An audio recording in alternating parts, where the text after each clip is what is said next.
ፍቅር እስከ መቃብር የጻፉትን በህይወት የኖሩት ብቸኛው ደራሲ ሐዲስ ዓለማየሁ በፍራንቾቹ የዘመን አቆጣጠር በ1958 ዓመተ ምህረት አንድ ታላቅ ኢትዮጵያዊ ዲፕሎማትና ደራሲ የዓለም አያላን መንግስታት መሪዎች በተሰበሰቡበት አንድ መድረክ ላይ ለዓለም መንግስታት የማቀርበው ማሳሰቢያ አለኝ አሉ።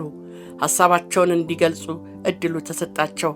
ዲፕሎማቱ ለተባበሩት መንግስታት ድርጅት ኒውክሌር ቦምብና ኬሚካል መሳሪያዎችን የሚመለከት አቤቱታ አቀረቡ። እነዚህ የጦር መሳሪያዎች ጅምላ ጨራሽ ስለሆኑ አጋጅግ ይውጣ አሉ። በዓለማችን ጅምላ ጨራሽ የጦር መሳሪያዎችን የሚያግድ ጥያቄ በማቅረብ የመጀመሪያው ሰው ደራሲ ሐዲስ ዓለማየሁ ሆነው ተመዘገቡ።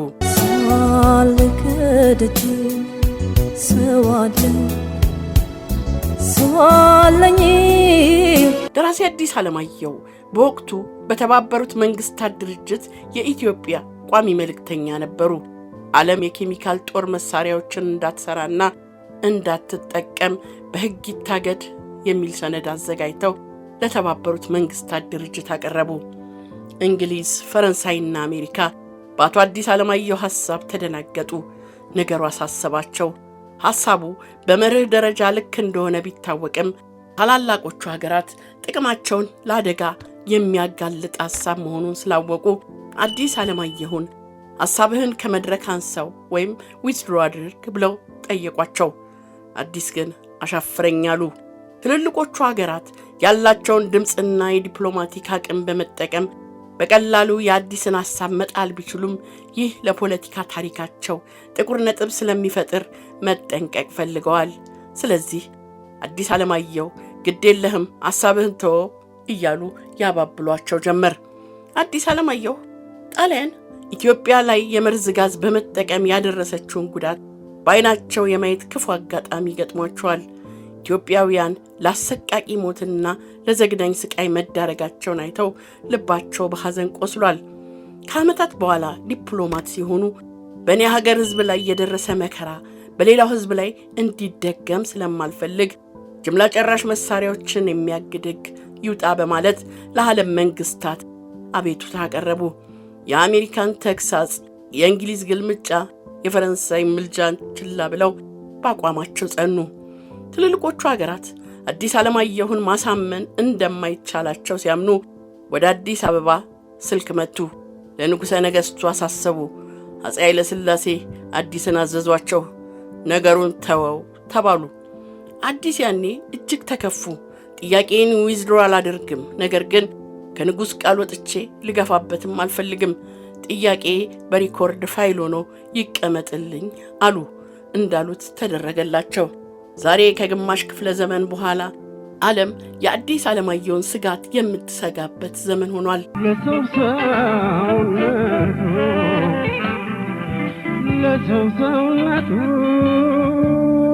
በኢትዮጵያ አቆጣጠር ጥቅምት 7 ቀን 1902 ዓ.ም በቀድሞ አጠራር በጎጃም ጠቅላይ ግዛት በደብረ ማርቆስ አውራጃ ተወለዱ።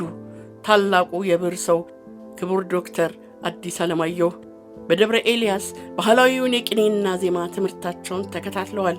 ከቀደምት የተፈሪ መኮንን ትምህርት ቤት ተማሪዎች መካከል አንዱ የነበሩት ሐዲስ እስከ ኢጣሊያ ወረራ ዘመን ድረስ ዘመናዊ ትምህርታቸውን የመከታተል እድሉንም አግኝተዋል። በጣሊያ ወረራ ዘመን አርበኞችን ተቀላቅለው ጠላትን ሲፋለሙ በመማረካቸው እስከ 1936 ዓ.ም ድረስ ወደ ጣሊያን ሀገር ተወስደው በስር ላይ ቆይተዋል። ከነጻነት በኋላ ለዓመታት በዲፕሎማሲውም ሆነ በተለያዩ የኃላፊነት ቦታዎች በመመደብ ሀገራቸውን በሚገባ አገልግለዋል። ሐዲስ ዓለማየሁ ዘመናዊ ትምህርት የመማር ፍላጎት አልነበራቸውም። ከብዙ ማባበልና ልመና በኋላ ስዊድን ሚስዮን ትምህርት ቤት ገቡ። የአስኳላ ትምህርት ላለመማር ያቀረቡት ምክንያት የፈረንጅ ትምህርት ሃይማኖት ያስለውጣል የሚል ነበር። የስዊድን ሚስዮን ትምህርት ቤት ተማሪ በነበሩበት ጊዜ በጥቂት የእንግሊዘኛ ቲያትሮች ላይ ተዋናይ በመሆን ሰርተዋል። ደብረ ማርቆስ በአስተማሪነት ተቀጥረው በሚሰሩበት ወቅት ጣሊያን ኢትዮጵያን ወረረች። ጠመንያቸውን ጥለው ጠመንጃ ነሱ። የዘመቻ ጠመንጃ ከመንግስት አልተቀበሉም። ራሳቸው ጠመንጃ ገዝተው ዘመቱ እንጂ በራሳቸው አንደበት ጎጃም የመንግስት ትምህርት ቤት አስተምሬያለሁ። የመጀመሪያ ዳንግላ፣ ከዚያ ደብረ ማርቆስ አስተማሪ ሳለሁ ጣሊያን ኢትዮጵያን ወረረች። እኔም ማስተማሪን ትቼ ጠመንጃ ገዝቼ ዘመትኩ ሲሉ ተናግረዋል። አዲስ ዓለማየሁ በርካታ የታተሙና ያልታተሙ ስራዎች ነበራቸው። ፍቅር እስከ መቃብር፣ የልምዣት፣ ወንጀለኛው ዳኛ፣ ተረት ተረት፣ ትዝታ እጅግ ተወዳጅ ስራዎቻቸው ናቸው። ፍቅር እስከ መቃብር 20 ዓመታትን የፈጀ መጽሐፍ ነው። አዲስ ዓለማየሁ ፍቅር እስከ መቃብርን ሲጽፉት በእንግሊዝኛ ነበር። በዚህም የተነሳ ለማሳተም የፈለጉት ከምዕራባውያን አገሮች በአንዱ ነበር። የመጽሐፋቸውን ረቂቅም ለአንድ የባህር ማዶ ማሳተሚያ ቤት አስረከቡ። ነገር ግን መልስ ሳያገኙ ብዙ ቆዩ። የእንግሊዝኛው ህትመት ጉዳይ እንደማይሳካ ሲገባቸው ፊታቸውን ወደ አማርኛ መለሱ። እነሆ የክፍለ ዘመኑ ምርጥ የአማርኛ ልቦለድ በ1957 ዓ.ም ታተመ። ሚሊዮኖችም አነበቡት። እንደ አውሮፓውያን አቆጣጠር በ2005 ደግሞ ሲሳይ አየነው መጽሐፉን መልሶ ወደ እንግሊዝኛ ተረጎመው። ፍቅር እስከ መቃብር። አዲስ ለመጀመሪያ ጊዜ በስራ ምክንያት ከኢትዮጵያ ውጭ የኖሩት ኢየሩሳሌም ነበር። በኢየሩሳሌም የኢትዮጵያ ቆንስላ ሆነው ለ2 ዓመታት አገልግለዋል። ከባለቤታቸው ከወይዘሮ ክበበ ፀሐይ በላይ ጋር ተዋውቀው ለጋብቻ የበቁትም በዚህ ወቅት ነበር። በጊዜው ወይዘሮ ክበበ ፀሐይ ከአያታቸው ጋር ኢየሩሳሌም ይኖሩ ነበር። ወይዘሮ ክበበ ፀሐይ ከ16 ዓመታት የትዳር ህይወት በኋላ አሜሪካ ኒውዮርክ በሕክምና ላይ እንዳሉ አረፉ። አዲስ ዓለማየሁ ከዚህ በኋላ እስከ ህይወት ፍጻሜያቸው ድረስ ሌላ ሚስት አላገቡም። ከባለቤታቸው ሞት በኋላ ሌላ ሚስት ለምን እንዳላገቡ በአንድ ወቅት ተጠይቀው ነበር። የሰጡት መልስ እሷ አጥልቃው የሄደችውን የጋብቻ ቀለበት ማን ሊያወልቀው ይችላል የሚል ነበር። ፍቅር እስከ መቃብር። ከባለቤታቸው ሞት በኋላ መኖሪያ ቤታቸውን የህፃናት ማሳደጊያ እንዲሆን አድርገዋል። ቀጨኔ መድኃኔዓለም አካባቢ ክበበ ፀሐይ የህፃናት ማሳደጊያ በሚል መጠሪያ ተሰይሞ አያሌ ወላጆቻቸውን በሞት የተነጠቁ ህፃናት አድገውበታል። አዲስ ዓለማየሁ ከቀዳማዊ ኃይለ ሥላሴ ጋር 2 ጊዜ ተጋጭተዋል። የትምህርት ሚኒስተር በነበሩበት ጊዜ የአፍሪካ የትምህርት ሚኒስተሮች ስብሰባ ይደረጋል። ጉባኤው መሃይምነትን በ20 ዓመት ውስጥ ከአፍሪካ ምድር ለማስወጣት ያቀዳል። አዲስ በጉባኤው እቅድ ተስማሙ። በትምህርት ሚኒስተር የነበረው በጀት እጅግ አነስተኛ ስለነበር የተጨማሪ በጀት ጥያቄ ያቀረቡ።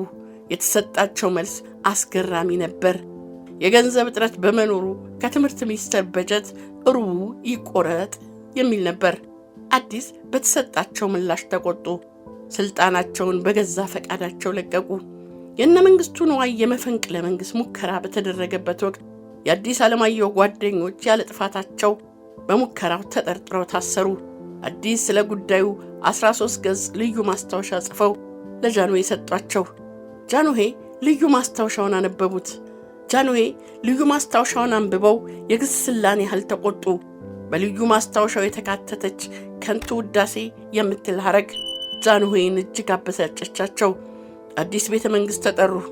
ጃንሆይ በአንዲት ቃል ተቀበሏቸው። ሰደብከን። ጽሑፉን አርመው እንዲያመጡ ጃንሆይ ያዘዙ። አዲስ ይህንን ተናግረው ከቤተ መንግስት ወጡ። ምንም የማረመው ነገር የለኝም። ይህ ጉዳይ በደራሲ አዲስ ዓለማየሁና በንጉሠ ነገሥቱ መካከል ከፍተኛ ቅራኔን የፈጠረ ጉዳይ ነበር። ዲፕሎማቱ፣ አርበኛው፣ የመንግስት አማካሪው፣ ደራሲውና የፖለቲካ አሰላሳዩ አዲስ ዓለማየሁ ለእኛነታችን ከታተሩት እንቁ ኢትዮጵያውያን መካከል አንዱ ናቸው።